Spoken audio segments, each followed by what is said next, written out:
So Donald Trump just held a press conference from Mar-a-Lago right in Florida about why we kidnapped Maduro and why we're going to take Venezuela, basically. I'll just tell you guys this. The whole thing is crazy. If you want to watch the whole press conference, you can find it on my live stream. You can find it there. But basically, we're looking at another Iraq kind of situation, Afghanistan.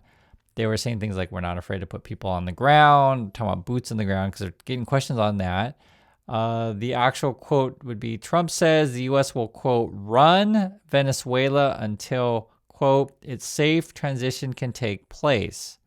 Because the question would be, okay, so now that you have removed the leadership in Venezuela, what about the country? Is it going to fall into chaos or whatever, right? These kind of questions. And I guess the U.S. is going to run Venezuela until a safe transition's in place. That's according to Trump.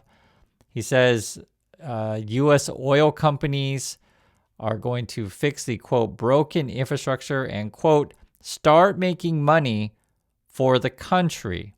That's coming from Trump. So we're going to use U.S. companies to go make money in Venezuela, whatever. Now, that inherently is going to then involve and require American forces for security. There's no way that you're going to do all these things that you claim you're going to do and just bring in American companies, bring in Americans to take the oil, basically, without security. So then you're going to put troops in the ground, and then there's going to be whatever problems with that. And then you're there for years. I don't know what else to say. I just want to make it really clear. For anyone who's old enough to remember what happened with Iraq or Afghanistan, how long that goes on, and the trillions of dollars spent on this, we're talking maybe 5 to 8 trillion. Think about what's going to happen with Venezuela. Then he went on to say stuff like, we're going to sell the oil, we're going to be so rich, and blah, blah. It's as crazy as it sounds. And then they were talking about how we have to have other countries around us be safe, so therefore we have to get them. And then they seem to be threatening Cuba next, as Trump threatens Canada and Greenland. I'll just be frank with you guys. We're the bad guys. And I'm talking about the USA. I don't know what else to say. I think it's as clear as day. I get it. So the Republican point of view, they're going to say, well, Maduro's a bad person. We have to remove Maduro, right? The plan is we're going to charge Maduro in the state of New York. So they're bringing him back. But then we're literally, says from Trump's words, we're going to run Venezuela until the safe transition can take place, whatever that means. And then he's going on about bringing American companies to get the oil. I mean, this stuff's crazy, right? They were asked who's going to run it. I guess it's going to be Hegseth and Rubio, supposedly. They're going to say here, talking about Maduro, this is from, I guess, Bondi, will face the full wrath of the American justice. Then the Dean Kane, I think this is the Joint Chief of Staff, I believe, but basically the general just talking about we used, force, and then they brought several assets. I mean, it was several aircraft that he mentioned. It was a much larger operation than I thought it would. I mean, like fairly large, several aircraft, be it E-2s, so like, electronic warfare planes, fighters and such, plus all of the helos, right, the helicopters. Plus, they were talking about a sizable force on the ground, boots on the ground is what it sounded like to me. I watched it. I'm just telling you what it felt like. They were saying that Maduro tried to make a run for some sort of steel door, but they were able to get him ahead of time. They asked him if we were going to kill Maduro or whatever. Watch the press conference if you want to watch the whole thing. But it seemed like a pretty large attack, I'll be frank. And then they were talking about that there could be a second wave attack, but they don't think there's going to be necessary. I really don't know, other than we look like the bad guys when we're saying we're going to run Venezuela and we're going to take the oil and try to sell it and we're all going to be rich. And then Trump claims that, it's going to make the country rich, referring to either Venezuela or USA. I mean, it's just, the whole thing is crazy. And it's hard to talk about this stuff because when you ever talk about Trump, people get so desensitized to this stuff. So, well, he always says crazy stuff, right? So like, do I need to scream louder? I don't really scream that much, but I'm just saying, like, how do you communicate to people how, like, this is at a whole other level than the craziness has already been doing? We're talking about, let's say, just in the USA, sending the National Guard to various states or whatever. Now we're talking about boots on the ground in Venezuela. It didn't sound like to me Congress was notified. So they asked Rubio a question on that, like, did you notify Congress? And then they're talking about, like, we don't want Congress to leak and stuff like that. That was like their language. There's really a lot to say. It's the whole thing is just completely crazy. Rubio said, if I lived in Havana and I was in government, I'd be concerned. That's regarding Cuba. So I don't know if we're talking about now, like, how serious we are about taking Cuba. Trump says it would be very tough for Machado to be Venezuela's leader. So what does that mean? Does that mean, like, we have to pick the leader? I'm just reading some quotes here. This is from BBC. Trump was pressed on how U.S. will run Venezuela. Quote, we're not afraid of boots on the ground. And the U.S. military had, quote, boots on the ground last night at a very high level. That's their words. We're not afraid of boots on the ground. And I guess last night we had boots on the ground at a very high level. That's what I told you guys. It sounded like a lot bigger than what I had originally thought. I mean, I knew when the 7, choppers came in, I was like, okay, that's pretty big, but like, how many people are actually going on the ground? I had wondered, and they didn't say it, so I don't know. Was there any support from local Venezuelans at all? I don't know. So that I didn't. No one really asked that because you want to know that kind of thing, right? Is the country just complete chaos right now? Trump seemed to indicate, and I'm just going off my memory here. Trump seemed to indicate like they'll try to talk to the person who I guess be like the vice president or whatever is in power in Venezuela now. Because the natural question would be like, if the Trump people are saying that the last election was illegitimate, and other countries have said as well, that would be in Venezuela in 2024, then shouldn't the other opposition party be in power? But then Trump's like, no, we're going to run Venezuela. This is where it becomes ridiculous. I want to make this clear. Like this idea that we're just going to go kidnap a foreign leader and then just say, hey, we're going to run your country. I understand that MAGA people are idiots. I get that, right? But are you that big of an idiot to where you want to spend trillions of dollars to just go invade other countries and take it over? Are you that big of an idiot, or you want to say mustache party stuff? Because this is from Trump here. It says, Trump also asked what exact mechanism he will be using to run the country. He says, quote, we're designating people right now. We're going to let you know who those people are. Do we even have a plan?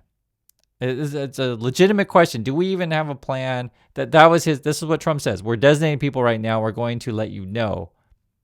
Great. He was also asked who will run Venezuela. He gestures his hand towards Marco Rubio as he says, quote, it's largely going to be for a period of time the people that are standing right behind me. That's Trump's words.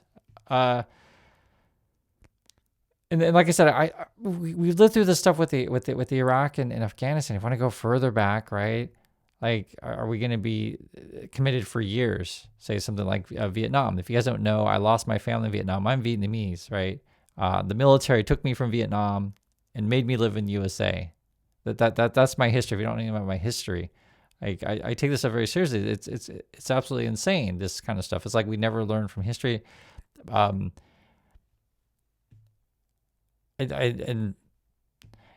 for those of you who were alive when that first started going on, were they talking about, hey, we're going to send American companies to Vietnam and take over their oil or whatever, right? Like did they talk in that way? I don't even remember George Bush saying this kind of crap with Iraq. Like back then it was all about weapons of mass destruction or whatever. Now it's like, oh, let's go get the oil, and we're all going to be rich or whatever.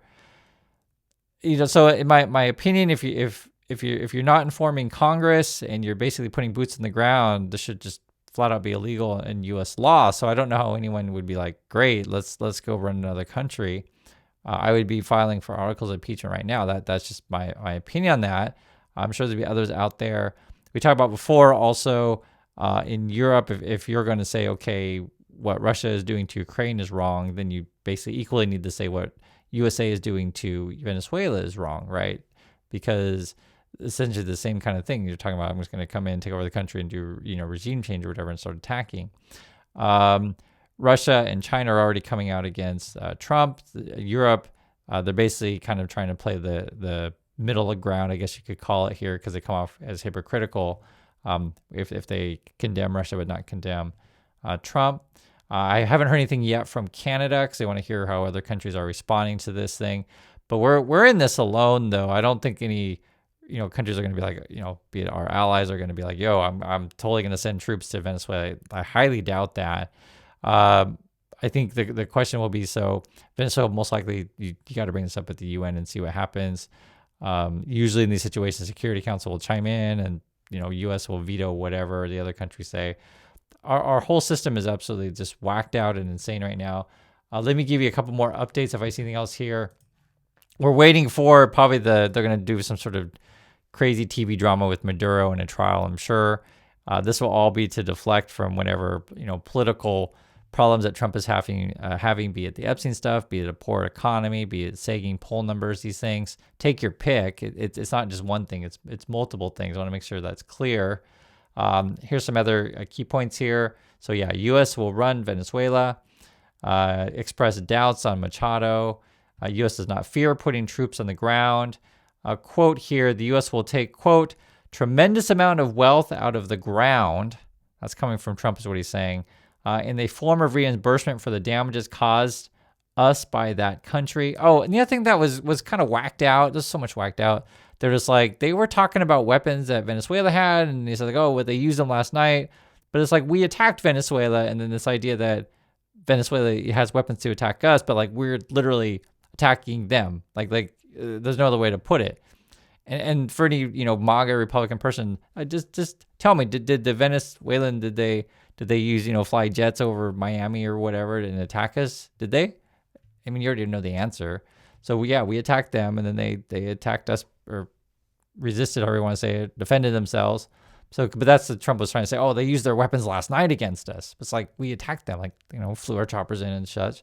And it wasn't that. It was actually quite a lot of assets, is what it sounded like. So we had a bunch of support aircraft there, be it fighters or surveillance or whatever.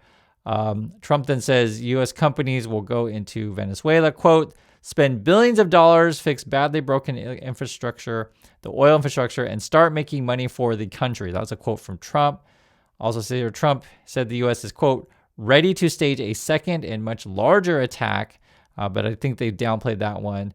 And then he's threatening whoever's still there. Yeah, 150 aircraft. The U.S. deployed more than 150 aircraft. This is what I'm seeing here. I think they called the operation like something Resolve. It was a stupid name. Of course, was according to them, they're saying no loss of life. But we'll get more details on this stuff. And that's what's going on. That's my initial thoughts and reaction to these things. This is a terrible, terrible mess that the U.S. has gotten themselves into now, and chances are we're going to be stuck there for years.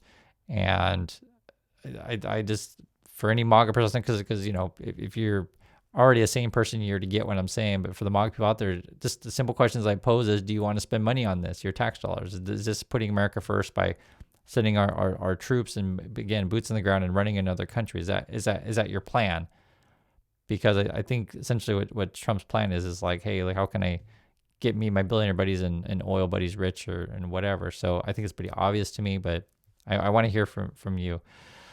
So that's my thoughts on this. I do appreciate your time, and I'll catch you in the next video.